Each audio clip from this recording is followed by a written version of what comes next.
আসসালামু আলাইকুম। মৎস্য অধিদপ্তর রেজাল্ট সম্পর্কে আজকে কথা বলবো। আশা করি আপনারা সকলে ভালো আছেন, আমিও ভালো আছি। আজকে যে কথাটুকু বলবো, মৎস্য অধিদপ্তরের প্রত্যেকটি পদের রেজাল্ট কত তারিখ প্রকাশিত হতে পারে, সম্ভাব্য তারিখ অথবা এই সম্পর্কে আজকে কথা বলবো। তার আগে বলে রাখি, মৎস্য অধিদপ্তর রেজাল্ট সবার আগে পাওয়া এবং কি সকল কিছু, সকল সার্কুলার, সরকারি বেসরকারি সকল সার্কুলার সবার আগে পেতে আমার চ্যানেলটি সাবস্ক্রাইব করে পাশে থাকলে সবার আগে আপনার কাছে নোটিফিকেশন চলে যাবে। আপনি যদি মৎস্য অধিদপ্তর রেজাল্ট সম্পর্কে সবার আগে জানতে চান এবং কি রেজাল্ট দেওয়ার সাথে সাথে আমার চ্যানেলে আপলোড দেওয়া হবে, তাই চ্যানেলটি সাবস্ক্রাইব করে রাখলে সবার আগে আপনার কাছে নোটিফিকেশন চলে যাবে। দেখেন, আমিও এখন মূল কথায় চলে আসলাম যে মৎস্য অধিদপ্তর রেজাল্টটি আসলে কত তারিখ দিতে পারে এ সম্পর্কে কথা বলবো আজকে। মৎস্য অধিদপ্তরের যে রেজাল্টটি এখনও প্রকাশিত হচ্ছে না, এমন রেজাল্ট প্রকাশ করেনি কোনো অধিদপ্তর, এখনও দেখিনি। মৎস্য অধিদপ্তরে অনেক আগে পরীক্ষাটা হয়েছে, আপনারা জানেন। সবার পরীক্ষা ভালো হয়েছে, 40 মার্কের পরীক্ষা হয়েছিল অফিস সহায়ক, সবার পরীক্ষা ভালো হয়েছে। এখন আমাকে অনেকে ফোন দিচ্ছে, মেসেজ দিচ্ছে, শুধু কল দিচ্ছে যে ভাই মৎস্য অধিদপ্তর সম্পর্কে একটা ভিডিও তৈরি করেন, একটু বলেন যে আসলে কি আপডেট, সর্বশেষ আপডেট। আমি সর্বশেষ একটি কথা বলতে চাই, মৎস্য অধিদপ্তরের মতন সমস্যা মেন্টালি আর কোনো অধিদপ্তর নেই, যেটা আমার পক্ষ থেকে এমন কথাটা আসে। যারা পরীক্ষা দিয়েছে এত দিন হয়ে গেল, কি এক অদ্ভুত অবস্থা বাংলাদেশের, প্রত্যেকটা সিস্টেমে উল্টা। মানুষ যারা চাকরি করে তারা কিভাবে কি করবে, একটা আবেদন করেছে, কতদিন পরে পরীক্ষা নিয়েছে, পরীক্ষা নেওয়ার কতদিন পরে হয়ে গেল, রেজাল্টে এখনো প্রকাশিত করে না। আরে ভাই, মানুষের একটা নিয়ে খেলতেছে, ইমোশন নিয়ে খেলতেছে। অনেকেই পরীক্ষাটা ভালো হয়েছে, চাকরির বয়স নেই, অনেক কিছু। এগুলো তো অধিদপ্তর মানুষের দুঃখ বোঝে না, যারা স্টুডেন্ট তাদের দুঃখ বোঝে না। যেমন চাকরির বয়স 35 চাচ্ছে, কি ষড়যন্ত্রের কারণে যে চাকরির বয়স 35 দিচ্ছে না, শুধু ওরাই জানে। চাকরির বয়স যদি 35 দেয় তাহলে কি ক্ষতি হয়ে যাবে? ক্ষতি হবে না।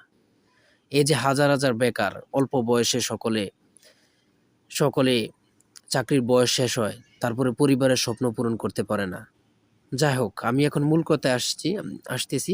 সেটা হচ্ছে মৎস্য অধিদপ্তর রেজাল্ট প্রত্যেকটি অধিদপ্তরে কত তারিখ প্রকাশিত হতে পারে। আমি আগের ভিডিওতে বলেছি যে মৎস্য অধিদপ্তরের রেজাল্টটি এই মাসে প্রকাশিত হবে না, এটা আমি আগেও বলেছি। অনেকে বিশ্বাস করেছেন, অনেকে বিশ্বাস করেনি। যাই হোক, আমি দেখেন, আমি যে মৎস্য অধিদপ্তরের প্রধান কর্মকর্তা এটাও না। স্যারদের সাথে আমি জব করি, স্যারদের সাথে আন্ডারস্ট্যান্ড ভালো আছে এবং কি যোগাযোগ করে যে তথ্যটা পাই শুধু আপনাদের সুবিধার্থে একটা ভিডিও দেওয়ার চেষ্টা করি।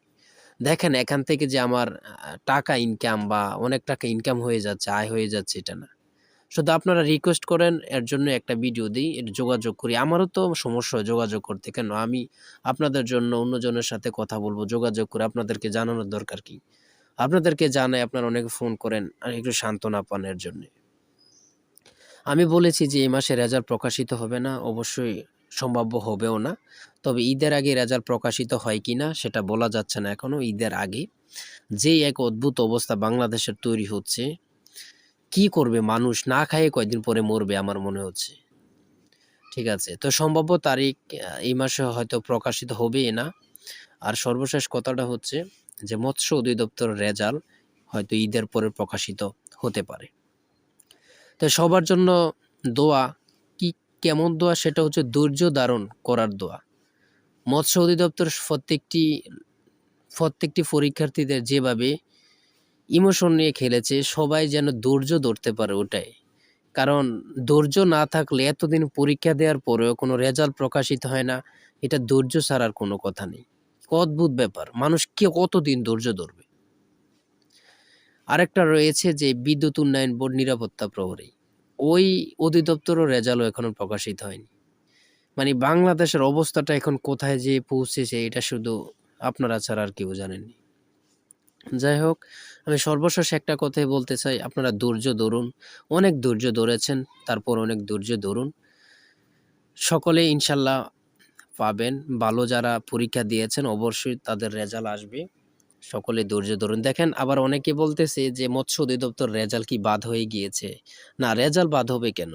রেজাল্ট আজ দেখ কাল দেখ, রেজাল্ট অবশ্যই আপনাদেরকে দেয়া হবে। ঠিক আছে? রেজাল্ট আজ দেখ কাল দেখ, রেজাল্ট অবশ্যই আপনাদেরকে দেয়া হবে। তাই সবাই সুস্থ থাকবেন, ভালো থাকবেন, আমার চ্যানেলটি সাবস্ক্রাইব করে পাশে থাকবেন। আল্লাহ হাফেজ।